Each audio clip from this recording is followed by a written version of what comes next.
নরেন্দ্র মোদীর শাসনকালে শক্তিশালী হয়েছে ভারত ও ইসরায়েলের সম্পর্ক। 2014 সালে মোদী প্রধানমন্ত্রী হওয়ার পর থেকে দুই দেশের মধ্যে বেড়েছে কূটনৈতিক, সামরিক এবং অর্থনৈতিক সম্পর্কের উন্নতিও। দুই দেশের মধ্যে রাজনৈতিক সম্পর্ক গড়ে উঠেছে বন্ধুত্বপূর্ণ। ফলে উভয় পক্ষের উচ্চ পর্যায়ের বিনিময় এবং মন্ত্রী পর্যায়ের সফরের পরে বিভিন্ন কার্যকরী ক্ষেত্রে সহযোগিতা ক্রমশ বেড়েছে বলেই মত রাজনৈতিক মহলে।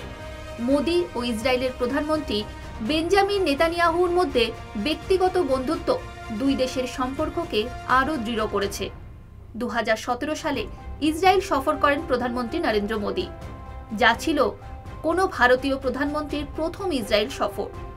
এই সফরে দুই দেশের মধ্যে বিভিন্ন চুক্তি স্বাক্ষরিত হয়, যা কৃষি, জলসেচ, বিজ্ঞান ও প্রযুক্তি এবং প্রতিরক্ষা ক্ষেত্রে গুরুত্ব বাড়িয়েছে।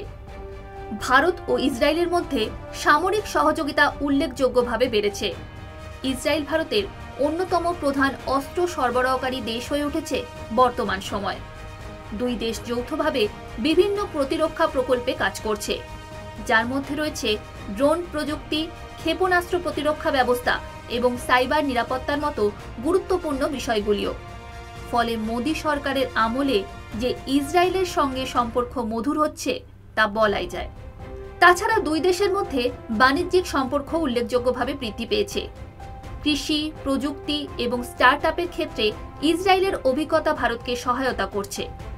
ইসরায়েলের প্রযুক্তি ব্যবহার করে ভারত তার কৃষিক্ষেত্রেও উৎপাদনশীলতা বাড়াতে সক্ষম হচ্ছে, যা বিশ্বের দেশগুলির কাছে আলোড়ন ফেলেছে। দুই দেশের মধ্যে সাংস্কৃতিক ঐক্যের বিনিময়ও বেড়েছে। ভারত ও ইসরায়েলের মধ্যে শিক্ষার্থী বিনিময় কর্মসূচি এবং সাংস্কৃতিক কর্মসূচির মাধ্যমে দুই দেশের জনগণের মধ্যে সম্পর্ক আরও মজবুত হয়েছে। 1950-60 দশকে আসা ভারতীয় বংশোদ্ভূত 85,000 ইহুদি ইসরায়েলে বসবাস করছেন। ভারতীয় এবং ইসরায়েলি বিশ্ববিদ্যালয়ের মধ্যে একাডেমিক চুক্তি প্রতিষ্ঠিত হয়েছে, যা দুই দেশের মধ্যে সহযোগিতা এবং বিনিময়কে আরও উৎসাহিত করছে। সুতরাং মোদী জমানায় যে ইসরায়েলের সাথে কূটনৈতিক সম্পর্কের পাশাপাশি বন্ধুত্বপূর্ণ সম্পর্ক বেড়েছে তা বহুগুণে বলাই যায়। Bureau report, Ritam Bangla.